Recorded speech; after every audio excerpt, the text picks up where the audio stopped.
This is AEW Unrestricted, the official podcast of All Elite Wrestling. I'm here, Aubrey Edwards, with my good pal, Tony Schiavone. And we're here today with a man that literally I don't think I could properly introduce ever if I tried. I think the only one who could potentially introduce him is Tony Schiavone. Yeah, Sting is with us. I know what you're wanting. You're wanting to say, it's Sting! Got it. I get paid. Yeah, there you go. But Sting is here with us. Sting, it is great to be talking to you again, my friend. How are you? I'm doing great. You know, as you're talking about introducing me and all that, I just can't help but go back in time and remember very first, like one of the first matches we ever went to with Jim Hellwig and I, you know, who became the Ultimate Warrior. We're in Alexandria, Louisiana. We walk into the Coliseum there. We're meeting all the guys, shaking hands with everybody. Shake hands with Jim Duggan. His eyes are kind of crossed and, you know, he's got sweat all over him. He's just fresh out of the ring. And he goes, "What's your name, brother?" I go, "Sting." He goes, "Steve? No, Sting." "And?" "No, Sting." "Stink? Heck of a gimmick, brother." All right. Oh, only Hacksaw Jim Duggan. Yep. It's there's millions of stories I know that we can tell, and we want to get into some of those. But the first story I want to talk about is getting into AEW. That's kind of how we always begin this podcast when we talk to one of our superstars. You arriving to AEW was something that surprised, I guess is the right word. Maybe Aubrey shocked. I'm not sure. But there was a whole gambit of emotions. I think just watching the people in the back was probably the best possible way to understand how crazy it was, because you have Wardlow, who looks like a kid on Christmas. You have other people like, "No, that wasn't Sting. There's no way he's here." And then just other people like, "Yeah, what's up? He's here." It was nuts. I know from a talent perspective, it was all over the place. And the fans, it was the first time it felt like a full arena since the pandemic. Well, that's good to hear.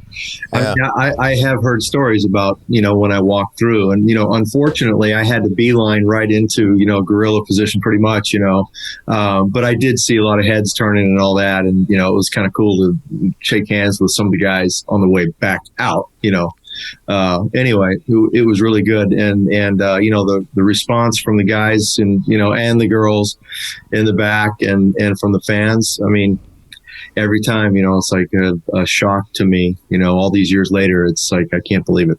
Well, I had heard that you may be coming. That's all I heard. So when JR and Excalibur and I came into your trailer in the back, that was really the first time it really, because Cody said, "Your buddy's here."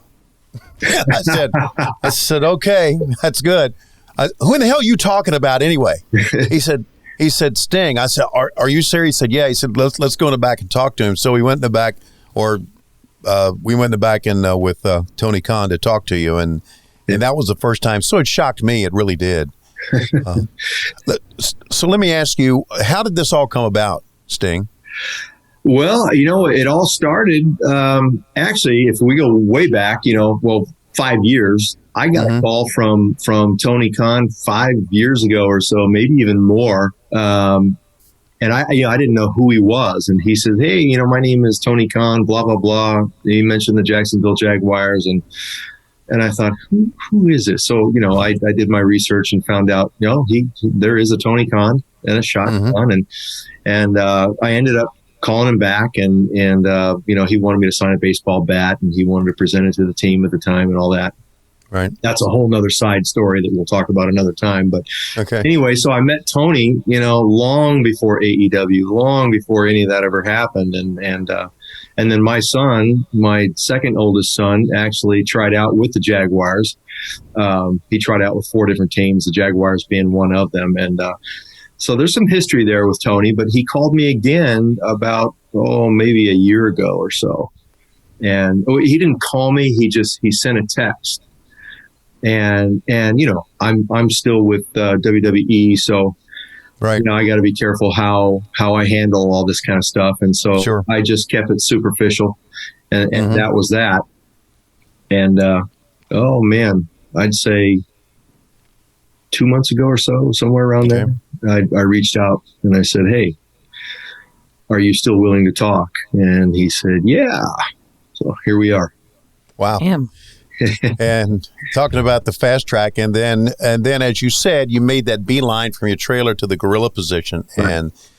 and that's one of the things that I regret about being because I don't know, Aubrey, if anybody got any video of that or not, but that's one of the things I regret about being at the announce position, to see everybody's reaction and see everybody, because I may have told you this, and I know you and I kind of talked afterwards that, go and say hello to these kids because you're like a god to these kids. I mean, you really, really are. And there's Mark Quinn of Private Party, who every time he would see me, Sting, in the back, every day, every TV taping, without fail, he would look at me and go, "It's Sting!" and so I told him, when I found out that you were there, I said, "Don't get too excited about tonight's show." He went, "I'm only in a battle royal. I'm not even winning. What are you talking about?"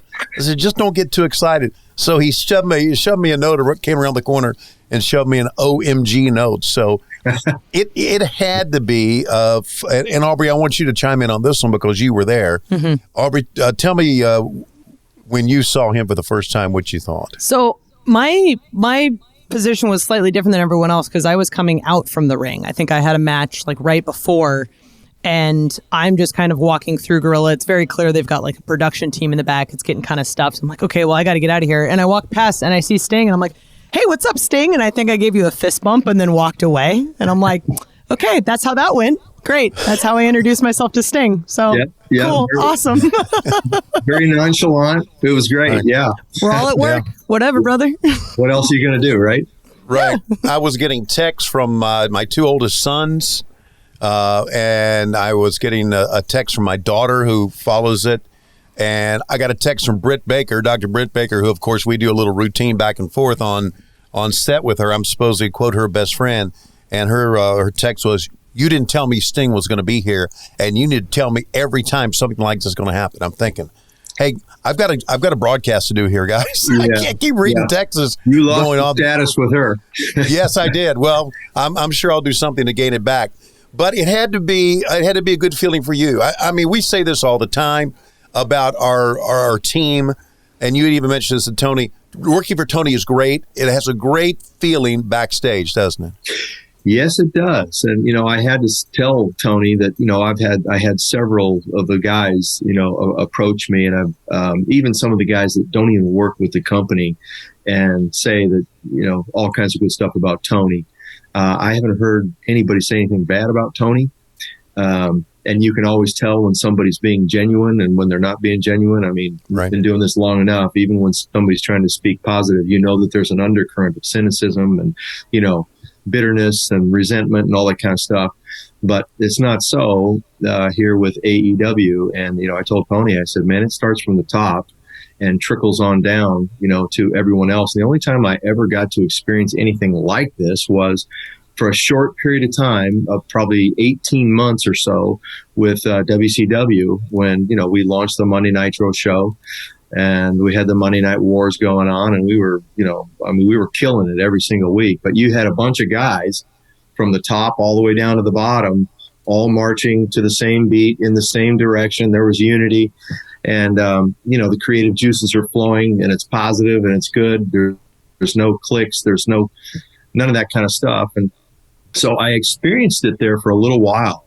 Everybody kind of moving in the same direction where everybody wanted the company as a whole to succeed and move forward. And it was short lived. And, here with AEW, it's like, I mean, it is almost knocking me over just how much everybody wants this company to succeed and to do well. So there's unity here. It's good. Yeah. It's healthy. It's a healthy environment. I mean, I can see cancer from a mile away, and I don't see any cancer cells here. So. Yeah, it's a pretty amazing place, and we talk about it frequently on this podcast as well as other places. But I mean, I've been kind of waiting for the shoe to drop, and it's been like a year and a half, and it hasn't. So you're in really good hands. It's a nice family here. Like, a lot of times, family gets thrown around as a term, like, oh yeah, it's a family, and then people are stabbing you in the back. But this is definitely one of those places where I know I haven't experienced anything like that. It's just everyone's all in it together. We're all working towards the same goal. Right. There isn't any group of people like this that's perfect. That's for sure. And I'm definitely not one of the perfect ones. But I got to say, this is a really good, healthy environment. I mean, everybody's got a smile on their face, and you're going to love it here. You're going to love it. This is the best, So it's good. So you walk out with a great video, and snow is coming down. Now, I know it's the pandemic era, Sting, and I know we don't have the crowds that we normally have, but the fans and the kids, I call them the kids, the wrestlers at ringside going crazy, giving each other high fives. And so when you're stepping through and that snow's coming down, you get the response. How did that feel to you? I mean, you've done so many things in this sport. How did that moment feel to you? I've always thought I had a pretty good ear. You can really kind of tell where the heartbeat is of the wrestling fans, and where they are, if they're really sinking their teeth into something that they really like, and if they're not. And it really felt good, even though it was a pandemic crowd. It felt really good. And as far as the snow, I mean, I've made every kind of entrance under the sun. I mean, they've done everything except for shoot me out of a cannon. But I got to tell you, snow is a first for me. Winter's coming, and it is so cool. And I've had more people say, "Oh, dude, the snow, man, that's awesome," Right. Yeah. It's tremendous. Good deal. What are we going to do in summer? That's what I'm worried about. Well, I don't know. Hopefully it'll warm up a little bit, because I was freezing to death the last time we did a show backstage. Whoa. Wow, that was really cold. Yeah, it was freezing last time. Yeah, I thought it was supposed to be warm in Florida, guys. What the hell happened? No, not always. Not in Northeast Florida. There's some type of vortex wind kind of thing that comes through there, from what I understand, too. It just sits right there. Right. Yeah. There's not much difference between Jacksonville and South Georgia, I can tell you that, living in this area as long as I've lived. We're talking with Sting, and this is AEW Unrestricted. Of course, his entrance into AEW has been well documented and well talked about, and we want to talk a little bit more about him coming into AEW. But right now we want to, our next question is going to be about when Sting first started in pro wrestling, if we can go back that far, because I know it wasn't that long ago. Yeah, you scared me for a second. If we can go back that far. You pulled yourself out at the last second there, Tony. Very well. I always do. Very good. I always do. One thing I'd like to talk about is State Farm Insurance. And I say I like to talk about that because I've been a State Farm customer, a member, if you will, since 1981, since the year that I was married. State Farm has surprisingly great rates on both auto and homeowners. Tony, you've been a member of State Farm since before I was born. There you go. That means that they must have great customer service. They've got agents available everywhere. To be a member of a company for that long, you have to be really, really happy with their policies. I'm happy with their policies, and now I'm happier, Aubrey, with their easy-to-use technology, because back then, you would have to have the insurance card in your wallet. It was a paper insurance card or like a cardboard insurance card. Now, you have it on your phone. They have a great app, and you have your insurance card right on your smartphone. So the technology that is advanced in the world has also advanced insurance, thanks to our people at State Farm. So you can manage your coverage, pay your bill, file a claim, all just from your phone. Something you already carry around with you. Who needs cardboard cards anymore? Jeez. No boy. A great price with even greater service. So Aubrey, as I always say, when you want the real deal, like a good neighbor, State Farm is there. You say that all the time, Tony. I do. We're here, Tony and Aubrey, with Sting, talking a little bit about AEW introduction, joining the AEW family, but we want to kind of take a step back. You've got a very special relationship with Dusty Rhodes and the Rhodes family. Yes. So what is it like now being at a company where Cody and Dustin have sort of made a new name for themselves?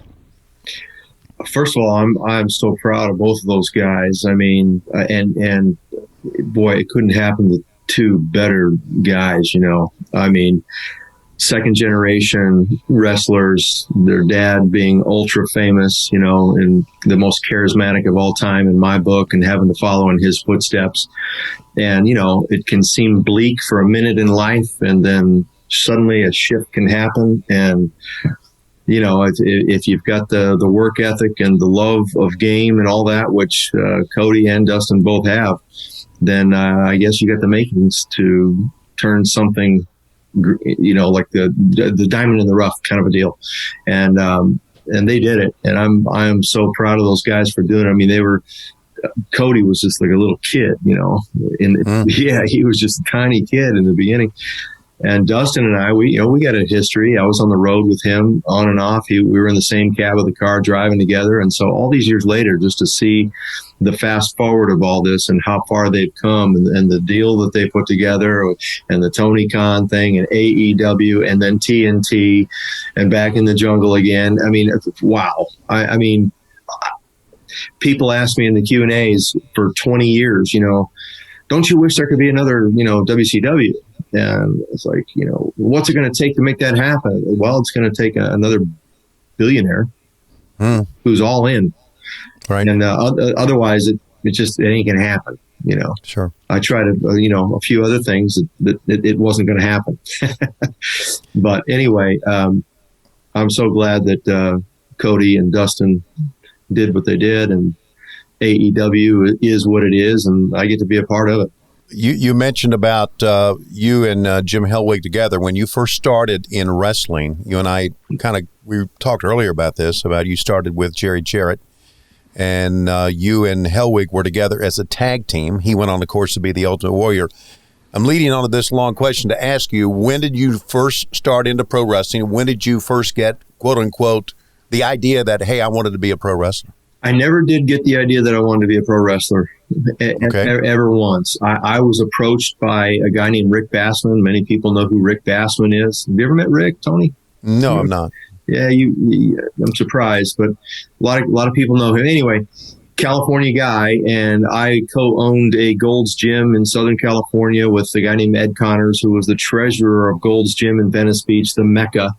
And we ran this Gold's Gym in Reseda at the time. And Rick Bassman came in with three other guys, and he was trying to break into pro wrestling. He was the manager, and he had three big guys, and he wanted to put a sign up in the gym, which I allowed him to do. And these guys worked out, and they were trying to recruit a fourth guy for weeks, and no bites. And one day Rick said, what about you? And I had no interest in doing that, but I was bartending in a nightclub. I was bouncing in the nightclub. I was auditioning for movies with no acting experience whatsoever. So I was trying to get somewhere. Arnold Schwarzenegger was making all his movies, and I'm like, he didn't even speak English in the beginning, and look at him now. So if he can do it, I got to be able to do this. And so, I wanted something. And so I thought, well, maybe I'll try this. And so he talked me into going with all the guys, to the sports arena in Los Angeles. Hulk Hogan, Big John Studd, Andre the Giant, the Iron Sheik, the British Bulldogs, Adrian Adonis, and all these guys. And, to coin the 80s phrase, I tell the story the same way every time, but I mean, it was pandemonium, and, right. Red and yellow bandanas everywhere for Hogan. And I went, wow, this is insane. And back up a little bit, this big guy with blonde hair used to come into the gym to work out all the time, and people would freak out. And they'd say, don't you know who that is? And I'd say, I don't know who he is. He's Hulk Hogan. Who's Hulk Hogan? He's the guy from the Rocky movie. Oh, I know that guy. That was the only way I knew him. See, I didn't know anything about pro wrestling. I grew up north of the San Fernando Valley in a place called Santa Clarita. We didn't have wrestling on TV, so I had no idea what pro wrestling was. So, but anyway, we go to this big show, and I decide, this is what I want to try and do. And for me, it was all about making it big, that's all I wanted to do was make it big, like Arnold, like Hogan. And so that's where it all started. Wow. And so now you're from out in California. How did you make your way to Middle America? Jim Hellwig and I, Jim was not one of the original four guys. He came on about halfway through the wrestling camp. We went through a wrestling camp, and Jim Hellwig and I were the only two guys that really, we were really trying to be pro wrestlers. We were trying to figure this whole thing out, how to do the moves, how to take the bumps, and learn the psychology and all that. And so we sent out press kits even to Japan, all over the United States. Because at the time, there were all these, regional territories all over the place. Right. And, we had one person reach out to us of all the ones that we sent out, like 30 of them. And Cherry Jarrett was the only one who reached out and said, yeah, I want you guys. We had a picture of all four of us, on this 8x10 that we sent him. And he said, I only want 2 of the 4.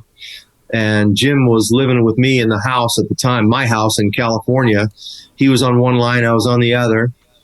And Jerry says, yeah, I only want 2. Well, which 2 do you want? Well, the picture I'm looking at, I want the 2 guys to the far left, which was Jim and me. And so, well, you're talking to those 2 guys. So he said, well, get in your car and come on out. And we started in Nashville, Tennessee, just Thanksgiving Day, 1985 was the very first match. How long did you guys end up tagging together? Oh, it was short-lived. We tagged for maybe a total of 12 months or so. 3 months with Cherry Jarrett. We were so bad. When I had separated my shoulder, and Cherry Jarrett said, you guys, I got to let you go, got to finish you up. Jim's out in the ring, doing something because he wasn't injured. I was injured. So I'm in the back, and Jerry says, I got to let you guys go. I got to finish you up. Okay, finish this up. What does that mean? It was, I got to let you go. But I'm not just going to let you go. I'm going to place you guys with Bill Watts, UWF. So, okay. So we went to the UWF. We wrestled there as a tag team for 9 to 12 months or so. And then he split off and went to World Class, became the Dingo Warrior, and then to WWE and the Ultimate Warrior and all that. And I ended up with WCW. So WCW, 6-time WCW World Champion, I believe. I mean, even that one statement doesn't really summarize everything you've done there. But I know for a long time you had a lot of these great matches with Ric Flair. Is there anyone in particular that stands out to you? Of all the opponents that I wrestled? Yeah. Well, I mean, you said it already. I mean, Rick is... he's the one that put me on the map, and he taught me more in the first 6 months wrestling him that I learned in the first, almost 2 years of being in the business. And then I continued to learn. He was like a mentor to me. I didn't know it at the time. He didn't know it at the time, but he really was. He was mentoring me, and I was learning a ton. But aside from Rick, I used to love my matches with Vader. We used to have really good matches. I used to, like to wrestle the big guys. And Rick Rude, he was like one of the greatest heels of all time in my book. I used to love to wrestle Rick, the great Muta, going to Japan and wrestling him there and having him in the United States. We were equal in size and, had the same type of abilities. And so that was really good too. So a lot of guys that I had fun working with, but those are the top guys. When Crockett buys UWF and you come over with UWF and you start working on a national level, on TBS, everybody points to the first Clash of the Champions being the one night that introduced us to Sting. And would you say that's correct? I mean, that was the match that put me on the map. There's no question about it. 45 minutes. I mean, there was a lot of good things that happened. That was I don't know if you remember, Tony, but the first time in television history that any sporting type event went commercial free for 45 minutes. Right. And then we got a 7.1 rating or whatever it was, unbelievable at the time. And so, and that match really did put me on the match. We had the 3 judges, and of course one for Rick, one for me, and then the other one was in the middle. And so it was a draw. Rick kept the title, but it put me on the map. And I'll never forget that. Rick had the ability to make or break me. And man, he made me. Damn. So I know that was, I think it was 1988 for the NWA World Heavyweight Championship. I want to talk a little bit about fast forward to working with Ric Flair and the Four Horsemen back in 1990-91. What about just to comment on working with the Four Horsemen? Yeah, what was it like? Oh, I mean, you're in the ring with some of the best in the business. And I had not only Rick now teaching me, but I could learn from Arn and I could learn from Tully. I mean, just a phenomenal experience being with these guys, and the respect that I had for them was immense. And, I was all ears. I'm the quiet guy listening and absorbing all that I can possibly absorb from these guys. And, wanting to please them, of course, wanting to please the fans as well. But what an overall phenomenal experience. I mean, you go from being the curtain jerker, kind of a guy, the guy on before intermission, to all of a sudden, you're in main events almost every single night, and you're working with the best in the business. I mean, I felt like I arrived. I'll never forget walking through the airport in Pittsburgh, and I saw Andre the Giant. And he's walking one way and I'm walking the other. And I said, Andre. And he turned and he looked at me and said, Sting, how you doing, boss? Man, Andre, how you doing, boss? That's big for me. Right. I can understand that. I get that. During that time is when you have your knee injury. And it happened, I believe. And of course, I wasn't there, but was it at Corpus Christi? Corpus Christi, February of 1990. Yeah. Right. And I mean, it was very apparent that you heard it climbing the cage. Am I right to say that? I was jumping up to how you shoot a layup in basketball. You jump up, if you're right-handed, you jump off your left leg. I was doing that to try to get as high as I could because I was supposed to climb in the cage and get to Rick. And it was almost like a Nancy Kerrigan. Remember her? That whole story. Sure do. I swear, I thought a wrestling fan took a pipe or something and whacked my knee. That's what it felt like. And I remember grabbing the bars like this and looking behind me over there to see, and all the wrestling fans were just sitting there, and I knew nobody did anything. So I reached down with my left hand and I put my fingers underneath my kneecap, and I knew that my patella tendon was completely gone and severed. So I hop back down, and now I'm hopping on my right leg. And as I do that, my left leg from the knee down is just sort of twirling around in circles like this, just grotesque. Yeah. And Rick now decides he's going to climb over. It's like, maybe Sting didn't know what he was supposed to do or something. Mm-hmm. So he comes out, and he comes running after me. And I got Doug Dillinger, I got Wahoo McDaniel, and I got some of the other guys around me. And I'm saying, tell Rick I'm hurt. Tell him my knee is toast. I'm done, and here he comes. I got to watch this on film. I haven't seen it since it happened, but he jumps on top of me, and I'm holding him, hopping on one leg with the other leg dangling all over like this. Rick, I'm hurt. Anyway, that was February of 1990, and then July I came back. Right. That's such a quick turnaround, man. You're a superhero. It should have been longer, but that was the old school mentality, and in those days, you had your position, you had your spot, and I didn't want to lose my spot, and so you had to come back quick if you wanted to keep it, and there were all kinds of new young lions, ready to take your place, and I didn't want to lose my opportunity with Rick. I wanted it to keep rolling. And so you come back, and Great American Bash Baltimore become the champion, one of the greatest NWA world title matches ever. Had to have a big feeling not only about winning it, but also about being able to come back. Because when you have an injury like that, I know that you always have to doubt that you can even come back, right? Yeah, I mean, that was the kind of injury. It was a patella tendon. It's the biggest tendon in your body. And I think it just, 10, 15 years earlier, there was no type of surgery to fix that type of injury. So and that tendon will allow you to put one foot in front of the other. Without it, you can't put the other foot out. And so your career in sport life is completely done at that point. So, and then I was able to see, one of the best, or the best, at the time, especially Jim Andrews out of Birmingham, Alabama. Right. And he put me back together. He said, Steve, you're going to need 9 months. I said, I can't do that. It's got to be quicker. And so, I mean, I've seen little bits and pieces of that, and you can see that my left leg is smaller than my right leg, and my, I'm a little loose around the waist. I'm not in really good condition. Right. It was a great night, but I was not in really good physical condition. I shouldn't have come back that early. We're here with Sting on AEW Unrestricted, talking some stories about WCW, and I'm sure we've got plenty more. AEW Unrestricted, Aubrey and Tony sitting here chatting with Sting, WCW stories. I don't think we can finish talking about WCW without talking about Starrcade 97. I think it was highest grossing pay-per-view in WCW history, 17,000 people in the crowd. What do you remember from that match and that night? Well, I do remember, as far as buy rates and all that, it was the number one highest grossing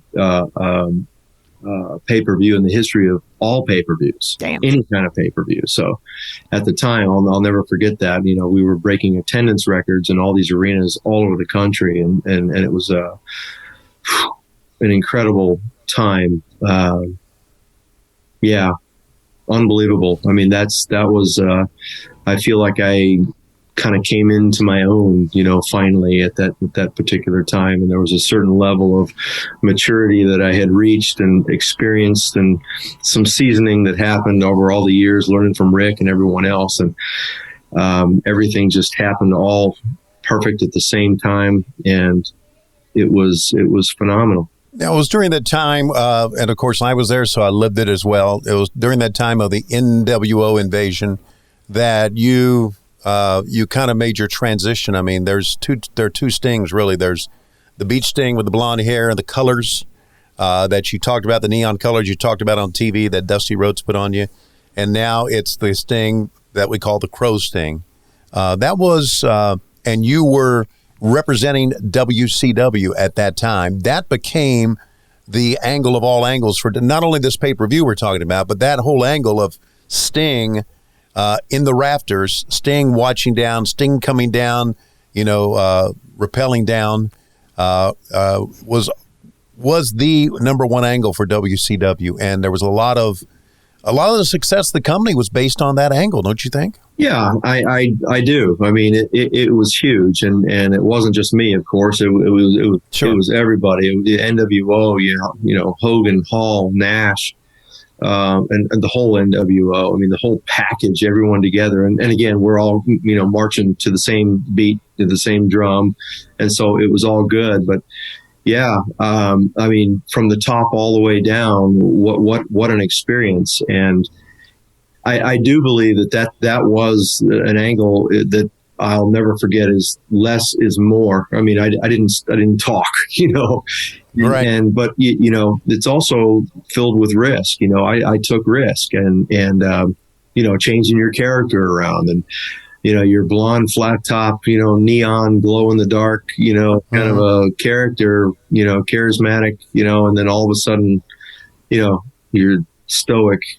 There's no speech. There's you know, you're changing. You're up in the rafters. You know, it's like, well, are fans going to fart all over this? I mean, what's going to happen? Right. What's going to happen here? You know, and it ended up working. Thank God for that. And Yeah. and it really set the precedent at the time. So after that great run, it's not too long after that when WCW goes down, and you and Ric Flair have your match in the very last Monday Nitro, which was Panama City back in 2001. Tell us what you remember about that night. Oh man, it was surreal. I've always used that term, surreal, because it was like we were the second class citizens for many, many years. Second to WWE. We launched Nitro. We kill it for so long. We almost put WWE completely under and out of business. Right. And, you know, all of a sudden you've got these Monday Night Wars and their ratings are coming up. And it's like, now it's neck and neck. They catch us. Now they're ahead of us almost every week. And then, you know, rumors, you know, you hear all these rumors. Oh, you know, it's we're going to be bought out. And then you find out Vince McMahon might be buying us out. And then sure enough, Vince McMahon is going to buy us out. And they show up in Panama City and they want Rick and I to leave the fans with something good. They want it to be something positive. So we have a short little match, but it kind of felt like the enemy came in and took the women and children. And, you know, there was pillaging and raping, and there's just all these. Yeah. It's like chaos. You know, it's like what is happening here? Right. I mean, you know, I remember Ted Turner meeting with us and saying, yeah, you know, in the very beginning, you know, I got all the suits and ties around me, and and they complain about you guys. They don't like you wrestlers because we're always in the red. But you know what I tell them? I tell them I love wrestling and I got some deep pockets. So you guys just keep doing what you're doing, And the billionaire is, in the end, didn't even know what was going on, I guess. I don't know. And we were put on the chopping block and sold for like next to nothing. So second-class citizens, we finally make it, we're number one in the world, and then we get bought out, and it's over and done. And you disappear, like a puppy with his tail between his legs, Right. That was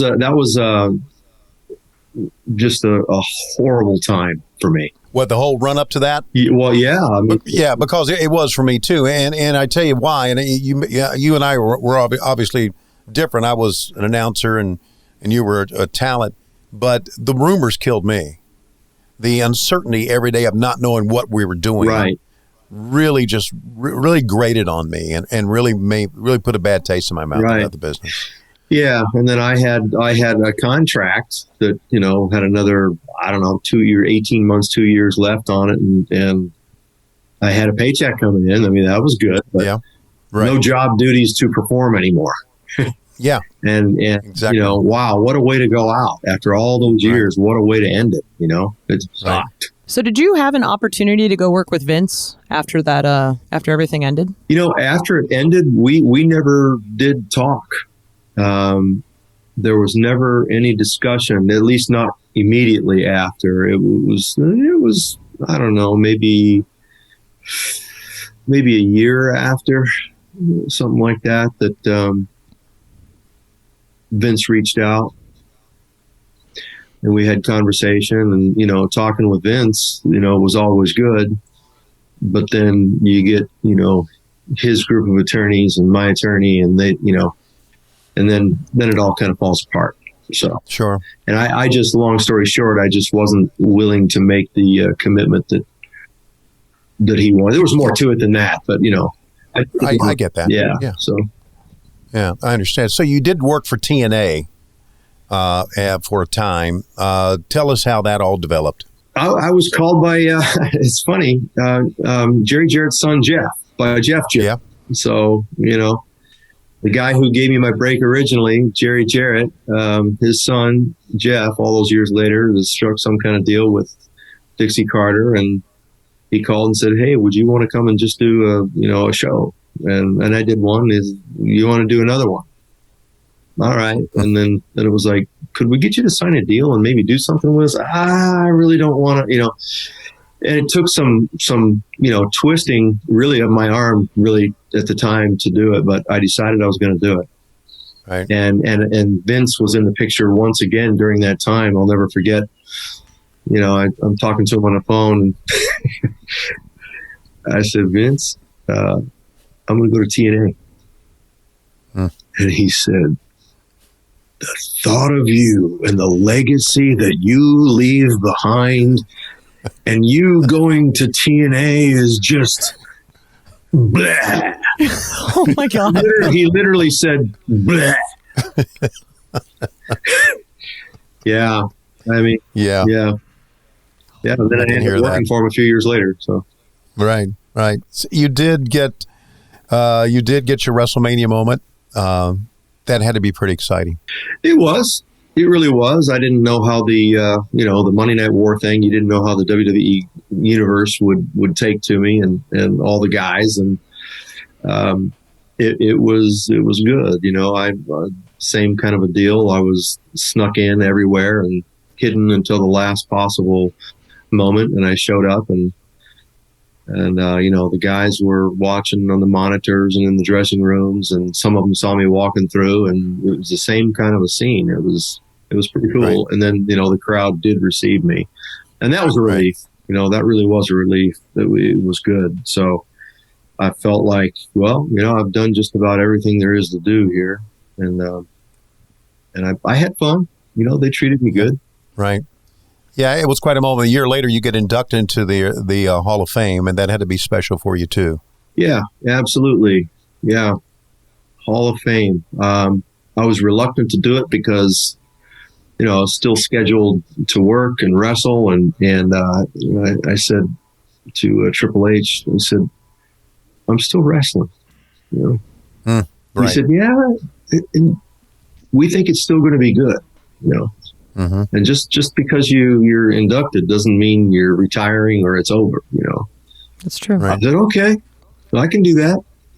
Sure. So I did it. So we have gone through a very lengthy and prosperous and exciting career. Are you like me? You look back and you think, where did the time go? Because it seems like there's part of me that seems like it happened all so quickly from the time you and I first, you tweeted me the picture of you and I on our first TBS show together. And then you tweeted the picture of us in the ring. It seems like from that time to this time, it's quicker. It goes by quickly, but then it takes forever. Yeah, it's like a mix of both, depending on how you're looking at it. 33 years later, Tony. Mm-hmm. Yeah, that's right. Here we are. And that's exactly right. Yeah, and I feel like you haven't changed a whole heck of a lot at all.